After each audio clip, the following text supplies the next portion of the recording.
Okay. I think there's a little. Oh, this is going to be opening good over right here. Yeah. Oh, you know what I wanted to ask you though? Sort of like off topic, but a little deeper. I don't know. Should we stay on topic? What is the topic? I think. Oh well, I guess we could stay on that sort of I like. think any topic is good as long as you're challenging the topic. Okay, right. This is too irresistible. People's looks like you know. Let's me. go up over here. You know me. This is I'm good. not shy, but I'm not gonna. You know, I can engage in code. I'm not gonna do it though. Well, you'd have to have a more of a sort of like, what are we trying to in encountering people? What would we be trying to like bring out in them like? It's amazing. It really is pretty amazing. Because just that little adjustment in you all of a sudden turns you into this theater person. Really? You think Yeah, so? yeah. Oh, really? Yeah. No, really. Don't wear that into ShopRite. And ask somebody at the meat department for cold cuts. This might feel good to be up top here for a second. Oh yeah. I mean, if it works, even if you know, you can't do something strange that doesn't work. Like if I wore a pair of glasses that didn't fit my face. Well, and it looks sort of like right. Doesn't look right. Right. Well, I think maybe Medford has to develop. But if like the hat, a handful of characters. Oh yeah. You know, a bag of tricks. Yeah. That's right. I think we all should do that. Actually. You know what would be a good question? Let me ask you this: do you think they can't help themselves? It's amazing the power of that hat. Do you think any of these adults right here?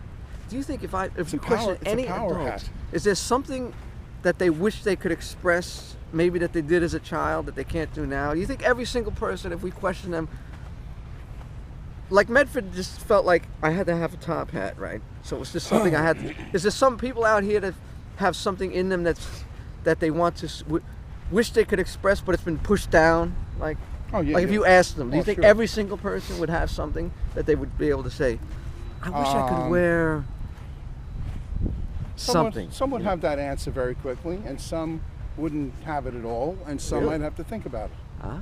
But it is there. And that's actually it is there. Does it always have to go back to childhood to something? Because I guess in childhood that's where you sort of like want to be something, or the imagination is greatest. Does that as a child, does that imagination, that individual imaginative wanting of what you'd like to do or be, unique to each individual? Well, is it unique to each individual? Like, well, yes, until the outside influences come in and mess with your essence, which is what they're going to talk about tomorrow in the Gurdjieff Foundation. Honey. Yeah. Oh, really? No way. Like that. Really? Yeah. Oh, really? Yeah. No, the point I'm trying to make though is if you went in there, the point I'm trying to make. If you went into that like this, they would accept you totally. Oh, really? Yeah. Because you have the strength of your conviction. That's actually what these talks are doing. Actually, allowing me to be stronger in my convictions. Yeah. Like I saw those guys. But let me ask you this then. You gotta always when you was a child, if you can go back yourself, the master, like, is there something that do you remember as a child, an imaginative sort of you?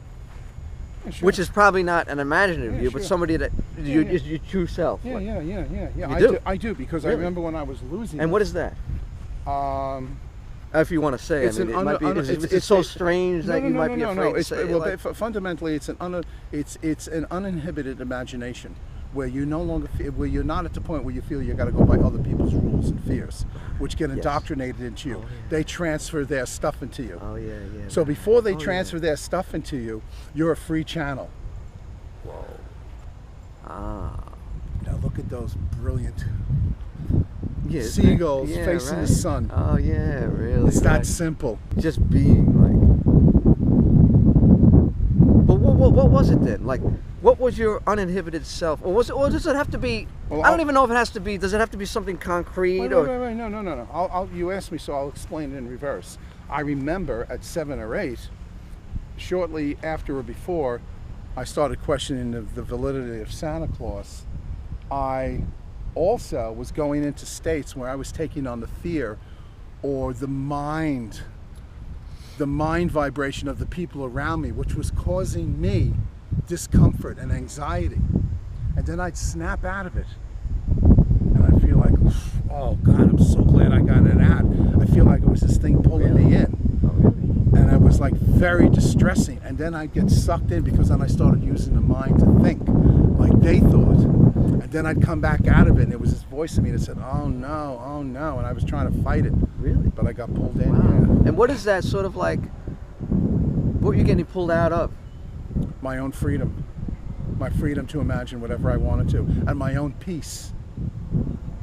Your own peace, as Christ said, become like little children. Because when you're like little children, there's an unbroken connection between you and your source.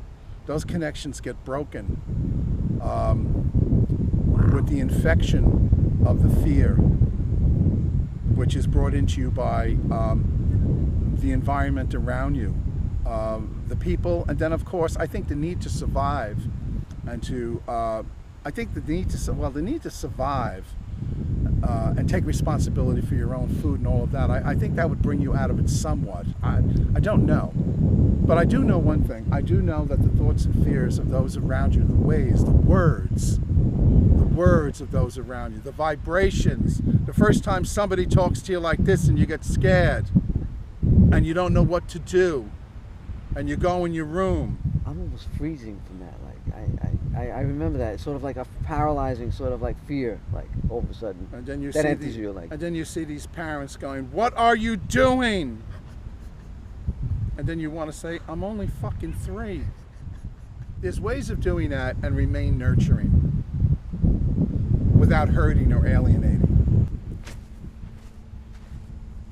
Medford's world. It's getting larger and larger.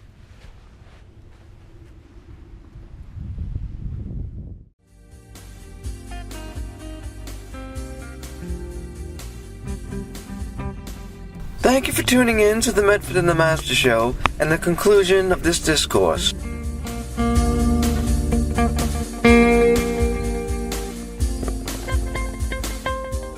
Medford's world.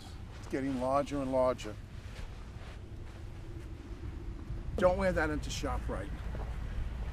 And ask somebody at the meat department for cold cuts.